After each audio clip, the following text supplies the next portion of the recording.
2024년을 시작하는 1월 한 달이 지금 밝았고 이미 또 한 주간이 지났습니다.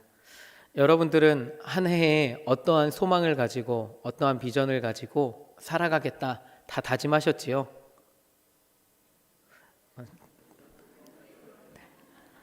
안 하셨을 수도 있습니다. 그럴 수도 있죠. 우리는 우리의 인생을 그 부르심을 감당하는 여정이다라고 이렇게 표현하곤 합니다. 우리 인생은 하나님의 부르심 가운데 있는 인생이다. 그래서 올 해를 시작하면서도 그 하나님의 부르심을 기억하고 마음에 새기며 올 한 해 내가 어떠한 부르심으로 나아가야 하는지 그 부르심에 집중하며 나아가는 여러분들 되시기를 소망합니다. 하나님은 우리를 한 가정의 자녀로 부르셨고 배우자로 부르셨고 아이들의 부모로 또한 학생으로 직장 생활을 하는 직장인으로 사회 속에서는 친구로 여러 가지 역할로 우리를 부르셨습니다. 어디로 가든지 그곳은 하나님이 부르신 자리여야 하고 그 자리에서 하나님의 뜻과 계획을 이루어 나아가야 합니다. 특별히 24년 시작하면서 우리는 교회 안에서 여러 역할로 부름을 받았습니다. 일반적으로는 지금 여러분들이 왜 이 자리에 나오셨느냐면 부르심을 받아 나온 줄 믿습니다. 아멘이십니까? 누가 불렀죠? 하나님이 부르셨죠? 하나님이 여러분들을 예배의 자리로 부르고 계시는 줄 믿으시기 바랍니다. 기도의 자리로 부르고 계십니다. 우리가 함께 기도하고 예배하는 자리, 그래서 목사님도 계속 예배를 회복하고 기도를 회복하고 기도로 승리하고 그쵸? 그런 말씀으로 우리가 지금 부름을 받아 나아가고 있는 것입니다. 더 나아가서 특별히 어떤 봉사의 자리, 섬김의 자리로 부르시기도 하셨습니다. 또 더 나아가 보자면 부르심의 자리를 다 감당하고 난 다음에 다음 사람이 감당하는 그 부르심을 뒤에서 봐주는 역할로 부르셨는 줄 믿습니다. 그런데 부르심에는 반드시 따라오는 것이 있습니다.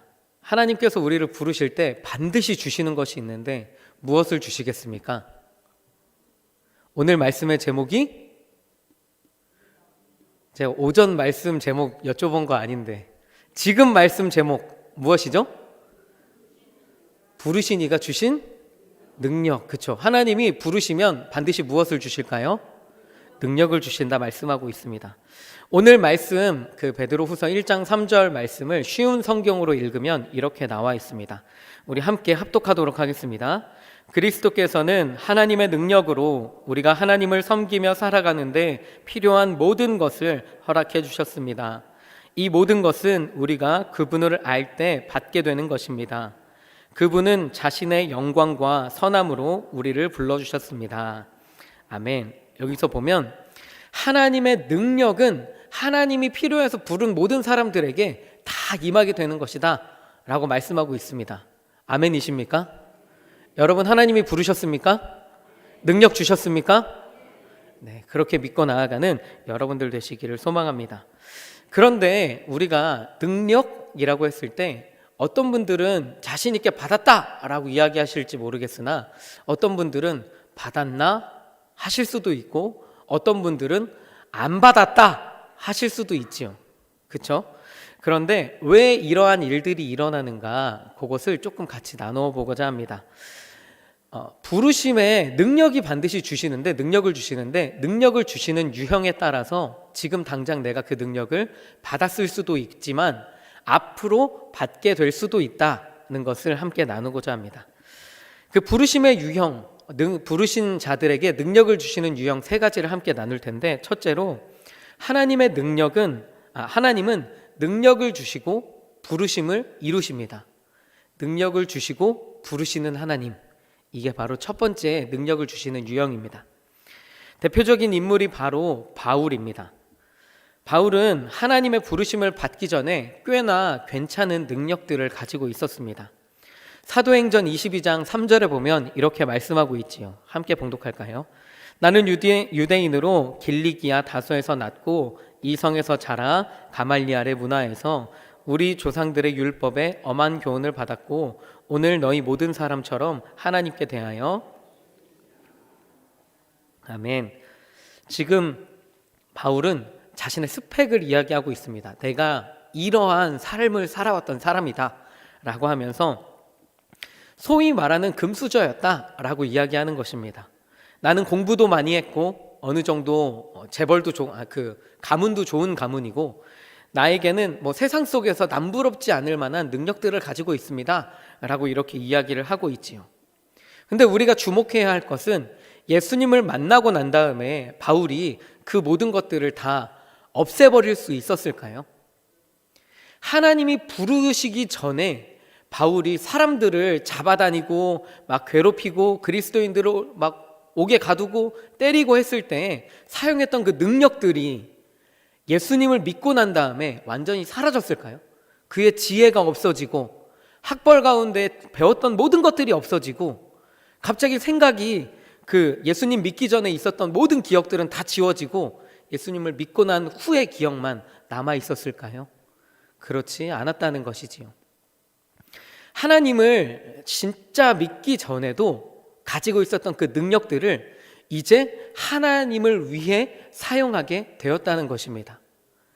이 전부터 있었던 능력이 예수님의 하나님의 부르심을 받고 나서 그 이후에도 이어지는데 차이점이 있다면 그 방향이 다르다는 것입니다. 이전에는 자신이 가지고 있던 능력들을 자기가 원하고 바라는 곳에 사용했다면 이제 부르심을 받고 나서는 똑같은 능력이라 할지라도 하나님을 위해서 사용하는 바울의 모습을 볼 수가 있습니다. 그 대표적인 예가 바로 성경을 기록했다는 것이지요. 제가 유추해 보건대 바울은 참 학벌도 좋고 공부도 열심히 했던 것 같습니다. 그래서 이제 그 성경을 많이 집필했는데 만약에 여러분 성경을 집필할 때 성령의 감동으로만 하는 것이었다면 제가 봤을 때 바울보다 더 많은 성경을 기록해야 할 사람이 있습니다. 누굴까요? 오늘 말씀을 기록한 베드로는 바울처럼 나쁜 짓 하다가 회심해가지고 예수님을 잘 믿겠습니다 한 게 아니라 예수님 옆에서 열심히 배우고 그냥 제자도 아니고 수제자로, 그래서 예수님이 죽는 모습도 바로 옆에서 보고 부활하신 모습도 바로 옆에서 보고 부인도 했지만 다시 그 마음에 예수님을 모시고 살기를 바랬던 사람이지요. 성령 충만하다라고 이야기했을 때 성령 충만의 측면에서 봤을 때 베드로가 바울보다 더 충만했으면 충만했지 결코 그에게 뒤지지 않았을 거라고 저는 생각을 하는데, 만약에 성령에 감동되어서 성령이 충만한 사람이 성경을 기록하는 것이었다라고만 한다면 바울이 이렇게 많이 기록하지 않아도 됐겠지요. 바울이 이렇게 많은 성경을 기록할 수 있었던 이유는 그 안에 하나님의 그 계획을 가지고 하나님을 믿기 전부터 쌓아오던 문장력, 필력 이런 것들을 다 모으고 모아서 이제 예수님을 믿고 나니 그것들을 하나님을 믿는데 사용했기에 성경을 집필할 수 있지 않았나 생각해 봅니다. 지금까지 있었던 그 모든 능력들이 자신이 사용할 때는 그저 자신의 소욕을 이루는 도구였지만 하나님의 부르심을 받고 난 다음에는 하나님의 뜻과 계획을 이루는 데에 그 능력을 사용하는 그의 모습을 볼 수가 있습니다. 바울이 하나님을 만나기 전부터 쌓아온 능력들을 하나님께서 선하게 사용하셨기 때문에 성경도 집필하고 복음의 능력도 나타나고 그가 행하는 모든 것들이 아주 아름답게 열매 맺어질 수 있었다는 것이지요. 참 조심스러운 이야기이긴 하지만 찬양팀도 제가 찬양팀을 많이 맡다 보니 그런 경우를 경험하곤 합니다. 여러분들에게 여쭙고 싶습니다. 여러분, 음악을 전공한 사람이 찬양팀에 들어와서 신앙을 쌓아가는 것이 예배를 아름답게 만들어가는 그 모습이 더 빠를까요? 아니면 신앙이 엄청나게 좋지만 음악은 아주 모르는, 1도 모르는 사람이 와서 음악을 배워가는 게 아름다운 예배를 세워가는데 더 빠르게 예배가 세워질까요? 질문이 너무 어려우십니까? 정답은 하나님을 향한 열정을 가지고 음악성을 가진 사람들이 뭐 예배자의 예배 인도자의 자리에 서는 게 맞지만, 지금 제가 말씀드리는 것은 누가 더 음악을 잘하냐 못하냐 이것을 말씀드리는 것이 아니라, 예수를 믿기 전부터 음악을 해오던 사람이 예수를 믿게 되므로 그저 세상에서 그냥 풍류를 즐기던 사람이 이제는 하나님의 거룩한 도구가 되어서 예배를 섬기는 자로 세워지게 된다는 것을 말씀드리는 것입니다. 너는 세상에서 음악했던 사람이니까 하나님께 쓰임받을 필요가 없어. 어디 딴따라라는 이야기를 저는 가끔 듣곤 했는데, 저 윗세대에는 딴따라 이야기를 많이 하셨어요. 아유, 드럼 치면 안 돼, 통기타 치면 안 돼, 어디 이렇게 딴따라가 교회 와가지고 이런 이야기를 들었거든요. 하나님은 그렇게 세상 속에서 사용하던 음악들도 가지고 들어와서 믿음으로 하나님께 쓰임받기를 원할 때, 부르심을 감당할 때 그 음악들을 사용하시는 것을 볼 수가 있습니다. 모든 영역들이 다 마찬가지이지요. 제가 양문교회에 와서 참 부족하다 느끼는 여러 자리들이 있지만, 그 중에 하나가 25인승을 운전하실 분이 많지 않다는 것입니다. 예수를 믿고 25인승 면허를 따는 게 빠르겠습니까? 25인승 운전할 수 있는 사람을 전도해 오는 게 빠르겠습니까? 고민이 조금 더 빠르게 되시죠. 네. 전도할 수 있는 여러분들 되시기 바랍니다. 네. 하나님은 우리에게 능력을 주시는데, 하나님을 믿기 전부터 주셨던 그 능력들도 하나님의 부르심을 아멘으로 받을 때 선하게 사용하실 수 있는 분임을 기억하시기 바랍니다. 그래서 우리에게 있는 능력이 예수님 믿기 전에 있었던 능력인데 그것들을 생각지 마시고, 이미 태초부터 나를 계획하신 하나님께서 나의 삶을 이 양문교회로 인도해 주셨을 때 내가 지금까지 가지고 왔던 달란트들, 능력들을 하나님의 부르심을 위해 사용할 수 있는 여러분들 되시기를 소망합니다. 두 번째, 하나님께서 우리 부르신 이에게 능력을 주시는 유형 두 번째는, 하나님은 부르심을 감당할 때 능력을 부어주시는 분임을 믿으시기 바랍니다. 여러분, 기드온이라는 사람 아십니까? 기드온은 무엇의 대명사였죠? 기드온 하면 딱 어떤 이미지가 떠오르시죠? 네? 300용사. 믿음이 다들 좋으시네요. 저는 겁쟁이가 더 생각났습니다. 기드온은 겁쟁이였습니다. 미디안 사람들을 피해서 포도주 틀에서 타작하고 있었던 사람입니다. 저 사람들이 나를 보면 안 되니까 어디 숨어서 타작을 해야 되겠다 하던 사람이었습니다. 그런데 하나님의 부르심을 받고 난 다음에 상황이 바뀌게 되지요. 그래서 기드온이 막 여러 과정들, 사사기 6장에 보면 기드온의 이야기가 나오는데, 미디안의 괴롭힘을 받는 이야기, 그래서 결국 부르시는 이야기. 근데 하나님이 부르실 때 기드온이 거절하는 그 말씀이 나옵니다. 6장 15절에 보면 이런 말씀이 나오는데, 우리 함께 봉독하도록 할까요? 우리 6장 15절 말씀 시작. 그러나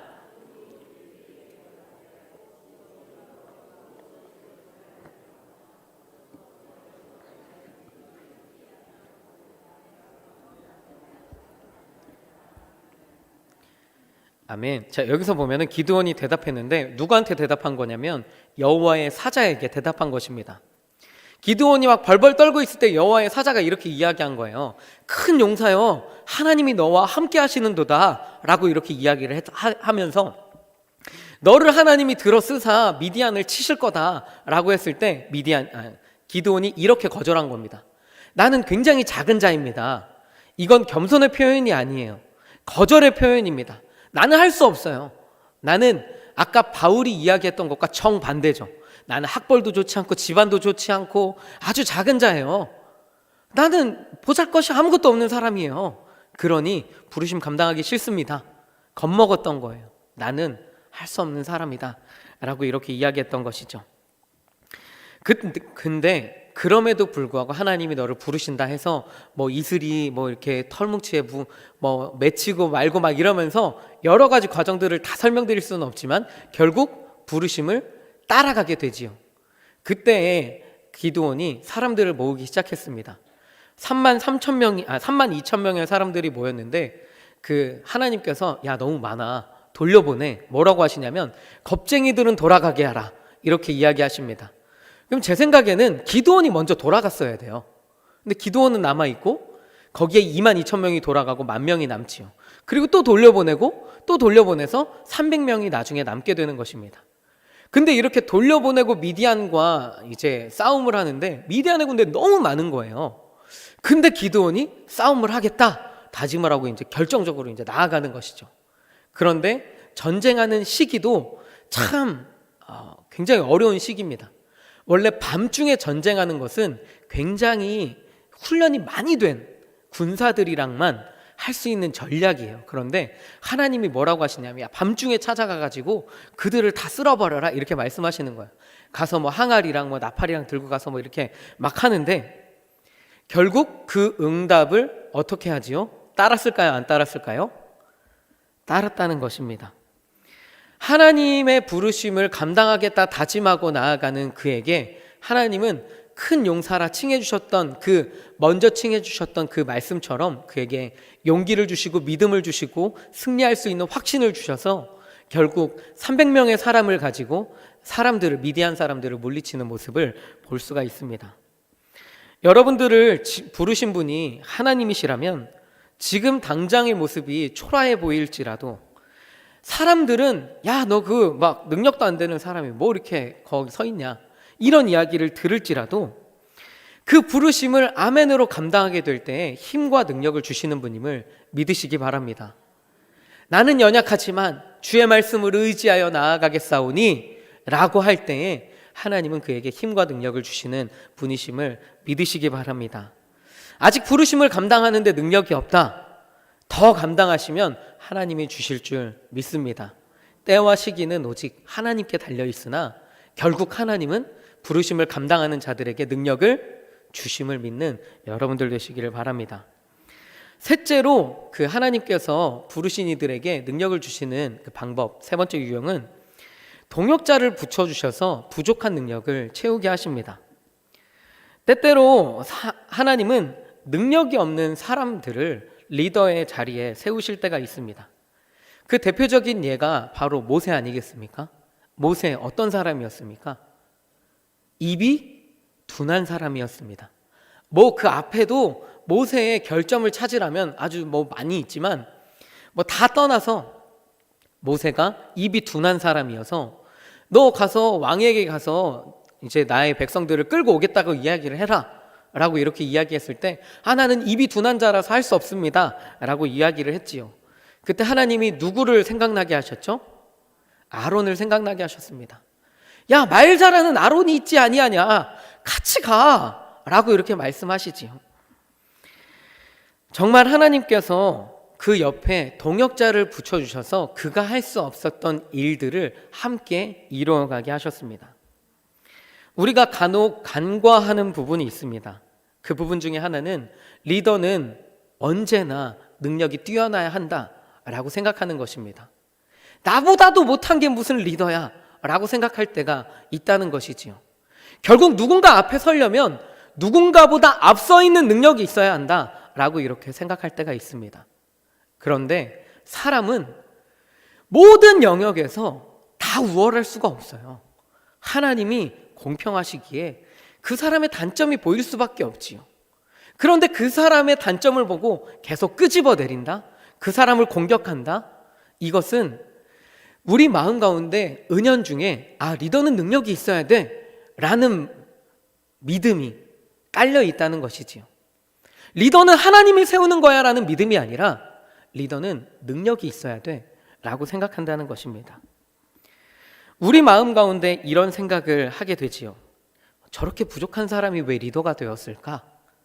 저 사람은 인격도 모자라고 성품도 좋지 않고 인간관계도 좋지 않고 말도 잘 못하고 외모도 떨어지고 말하는 센스도 없고 감정도 못 읽어주고 뭐 여러 가지 이야기들을 할 수 있겠지요.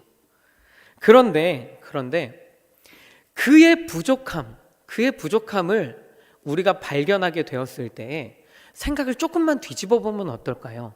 어떻게 뒤집어 볼까요? 여러분, 성전에 쓰레기가 떨어져 있습니다. 그것을 보게 하신 이유는 무엇일까요? 어려우신가요? 아무도 성전에 떨어져 있는 쓰레기를 보지 못하셨나요? 우리 관리 집사님이 굉장히 열심히 쓸고 닦기는 하시는데, 쓰레기가 보이면 보인 사람이 어떻게 해야 돼요? 치워야 됩니다. 믿어지십니까? 하나님이 우리 성전을 아름답게 가꾸어 나갈 때 단점이 보이면 먼저 줍게 하셨습니다. 리더의 자리에 있는 사람에게 단점이 보인다. 어떻게 해야 할까요? 단점을 본 사람이 그 단점을 메꿔 주어야 합니다. 아멘이십니까? 아멘 소리가 많이 줄어드셨습니다. 아멘이십니까? 리더의 자리에 서게 된다는 것은 하나님의 부르심으로 서게 된다는 것이지 완벽한 사람이 서게 되는 것이 아닙니다.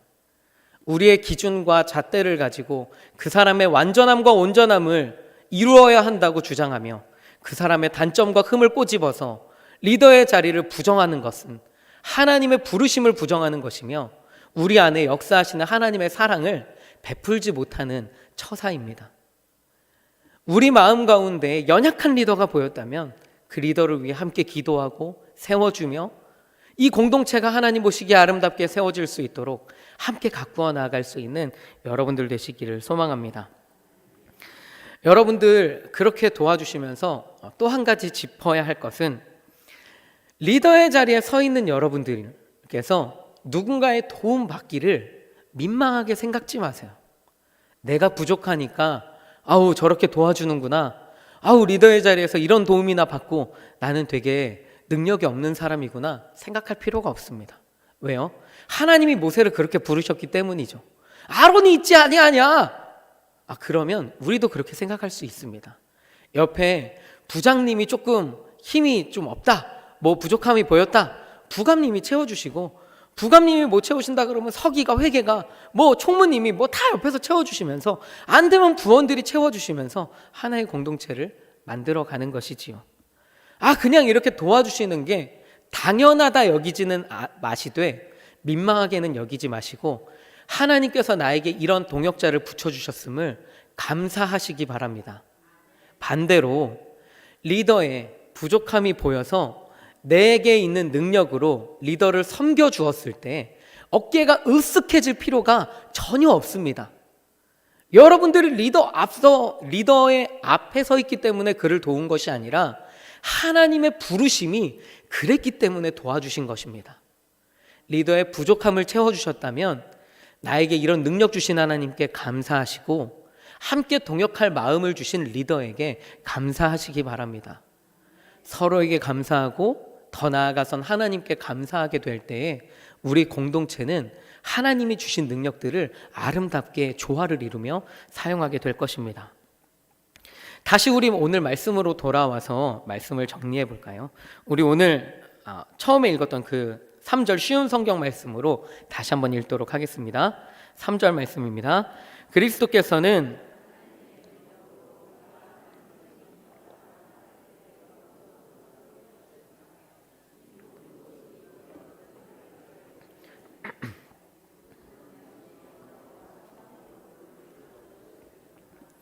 아멘, 아멘.